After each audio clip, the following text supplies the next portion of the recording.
Assalamualaikum warahmatullahi wabarakatuh. Perkenalkan, nama saya Zahra Fitri Faralisa, nomor BP 2011-03-1002, kelas 3 PIR. Baiklah, pada kesempatan kali ini saya ingin mempresentasikan estimasi biaya tahap desain. Estimasi biaya proyek suatu proses penentuan atau determinasi tentang biaya-biaya yang terlibat pada suatu konstruksi untuk setiap proyek yang ada. Menurut National Estimating Society atau USA, estimasi adalah seni memperkirakan, the art of estimating kemungkinan jumlah biaya yang diperlukan untuk suatu kegiatan yang didasarkan atas informasi yang tersedia pada waktu itu. Metode-metode berdasarkan tahapan. Yang pertama, estimator konseptual berfungsi pada fase skematik di mana fase detail belum ada. B. Estimasi preliminary atau awal disiapkan oleh arsitek atau engineer lebih definitif. Yang ketiga, estimasi engineer disetiap oleh konsultan, tinggi akurasi 3% karena desain total telah tersedia.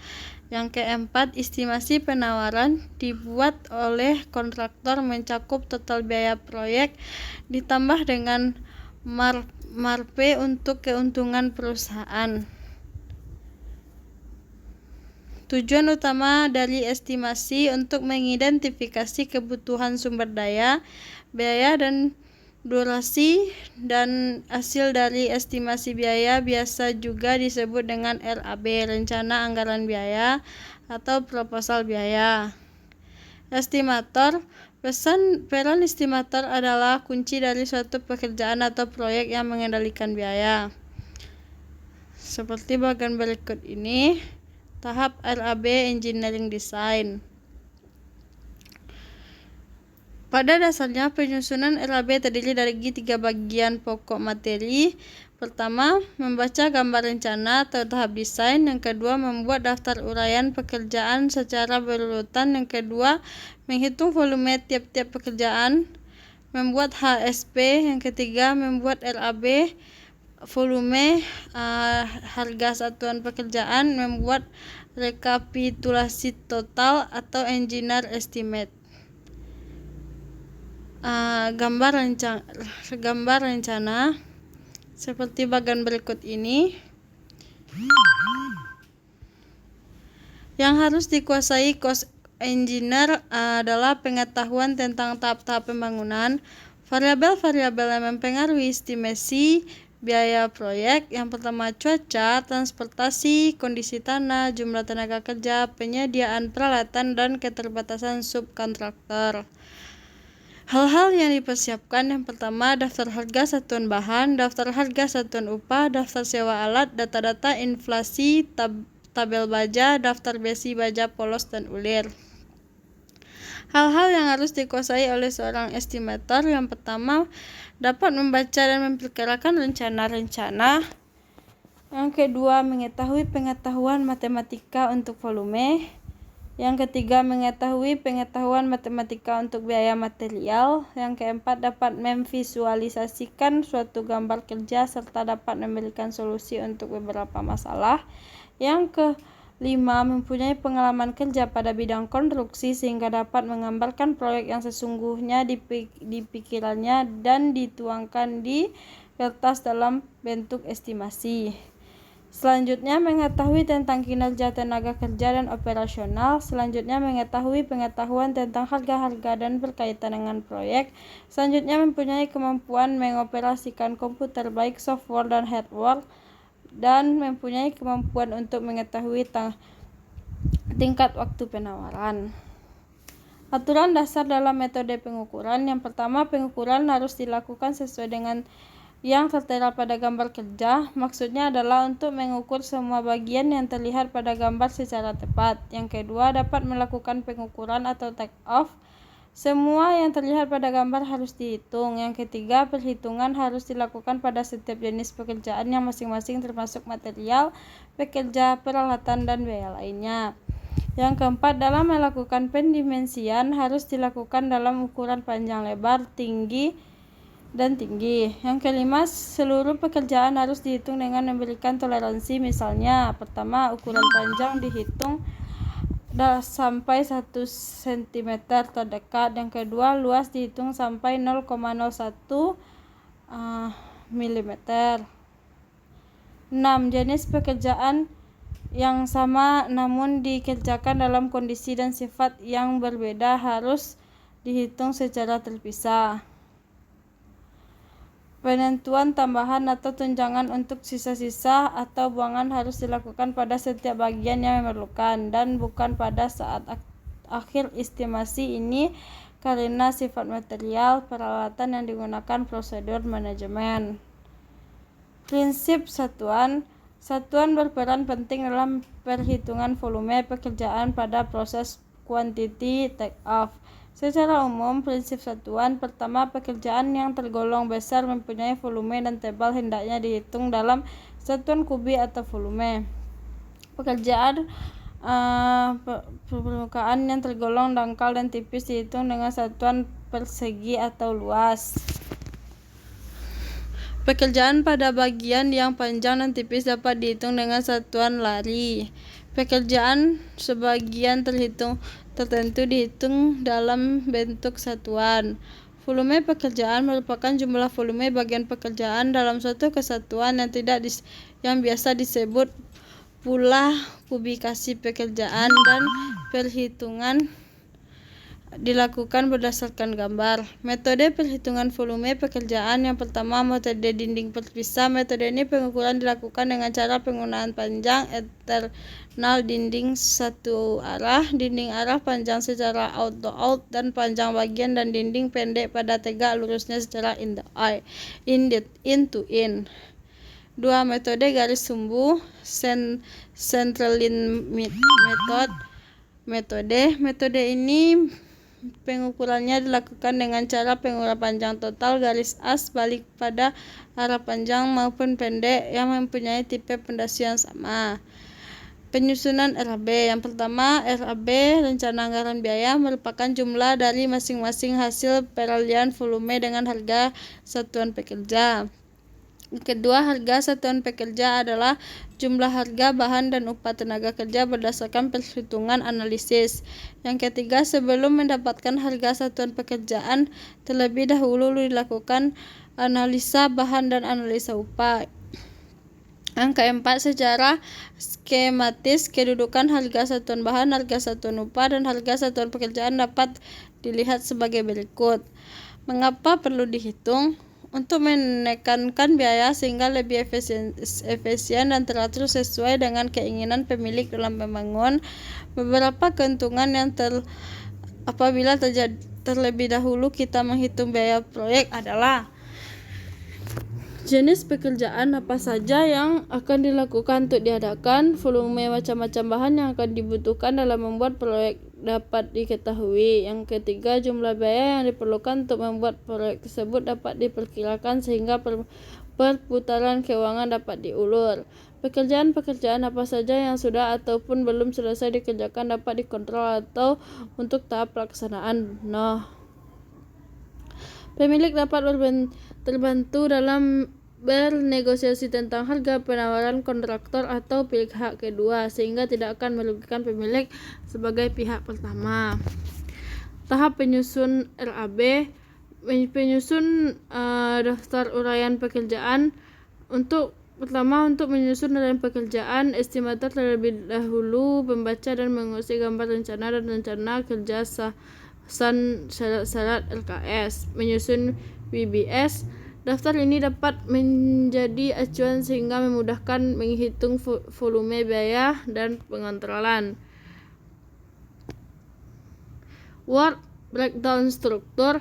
Yang pertama, tahap pertama sebelum menghitung biaya adalah menetapkan susunan rincian pekerjaan berdasarkan dokumen yang ada.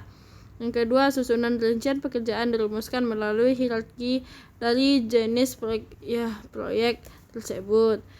Tiap hierarki dari proyek diuraikan menjadi item-item pekerjaan secara detail. Yang selanjutnya, seorang cost engineering terkadang menganut spesialisasi.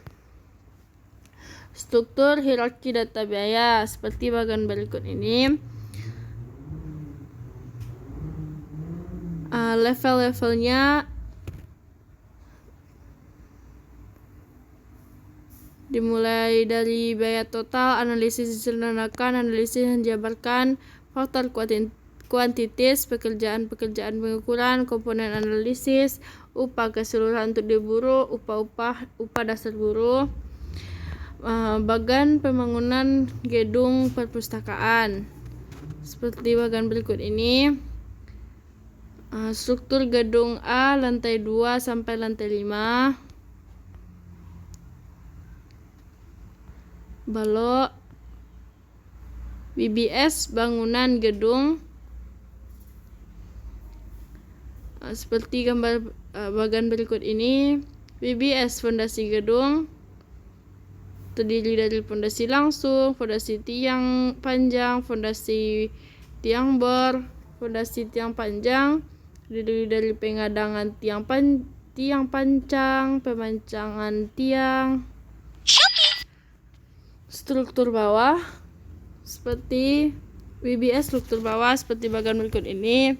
BBS detail beton, rincian pekerjaan MW. Yang pertama plumbing, yang kedua hidran atau sprinkle, air condition, lift, generator, transformator, panel tenangan, tegangan menengah dan rendah, bus duct. Rincian pekerjaan MA, kabel tegangan menengah, instalasi penerangan, listing fixture, fire alarm system, sound system, penangkal petir, building automation system BAS. Temporary work, pekerjaan pokok yang diuraikan dalam BBS akan dilaksanakan dengan metode tertentu. Metode yang diterapkan selalu memerlukan pekerjaan penunjang yang sifatnya sementara. Construction metode pada dasarnya adalah kegiatan pokok ditambah dengan pekerjaan penunjang tersebut. Hubungan kegiatan pokok dan penunjang. Kegiatan pokok terdiri dari sheet line, galian basement, transformasi keluar termasuk, struktur bawah. Kegiatan penunjang ada sheet office, gudang, aksesoris, slot, dan lain-lain. The watering, drainage, and super galian, jalan kerja, jembatan, dan drainase, formwork, scaffolding, super contracting. Struktur atas, finishing kulit luar, finishing interior, atap, ketiga. Dari contoh bahasan di atas, kerja biaya langsung dirinci menjadi sekelompok subkelompok dari biaya bahan, yang kedua biaya upah, biaya alat, biaya per special, biaya overhead.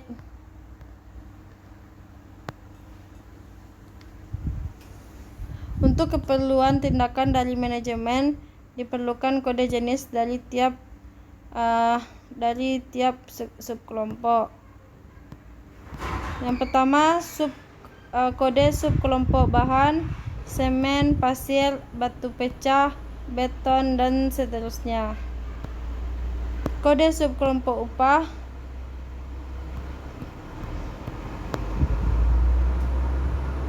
Terdiri galian tanah, pas batu, kor beton, pembesian, backcasting, dan seterusnya.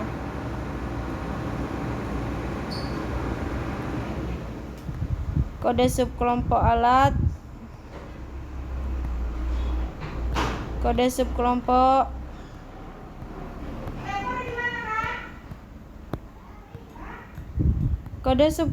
overhead proyek.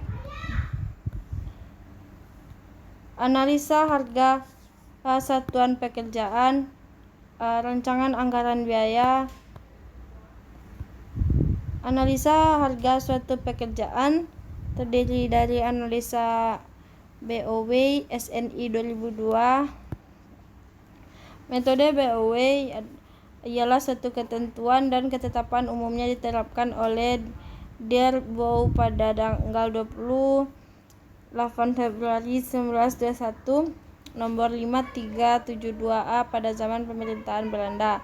Di Indonesia, sehingga dalam menentukan rencana anggaran biaya bangunan, sebagian orang masih menggunakan pedoman buku analisa Bau sehingga dasar penentuan harga untuk pekerjaan yang sifatnya sederhana. Tidak sedikit orang yang berpendapat bahwa pedoman yang ada di BOW sudah tidak cocok pada masa. Arti dari BOW adalah pedoman untuk menyusun suatu analisa biaya suatu pekerjaan secara tradisional. Pedoman tersebut untuk menentukan banyaknya bahan yang diperlukan untuk setiap jenis pekerjaan, setiap upah kerja untuk melaksanakan pekerjaan tersebut. Analisa BOW hanya dapat dipakai untuk pekerjaan padat, kerja yang memakai peralatan konvensional secara gergaji, cangkul, dan lain-lain. Peralatan konvensional ini masih menggunakan tenaga manusia untuk menggerakkan peralatan tersebut. Sedangkan bagi pekerjaan yang menggunakan peralatan modern atau berat, analisa BOW tidak dapat dipergunakan sama sekali.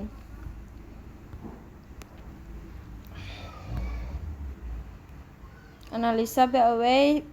Analisa biaya dalam menyusun rencana biaya pembangunan gedung banyak digunakan. Analisa BOW merupakan buku panduan produk dalam penjajahan Belanda tahun 1920-an. Contoh berdasarkan perhitungan SNI untuk harga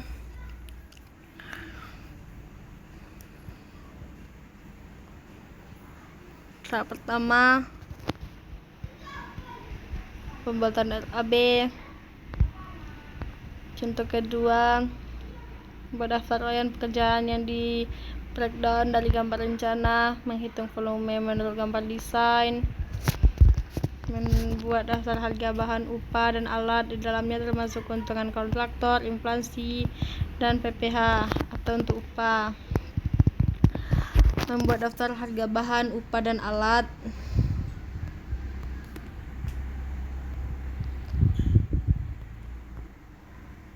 Daftar harga satuan material atau bahan proyek.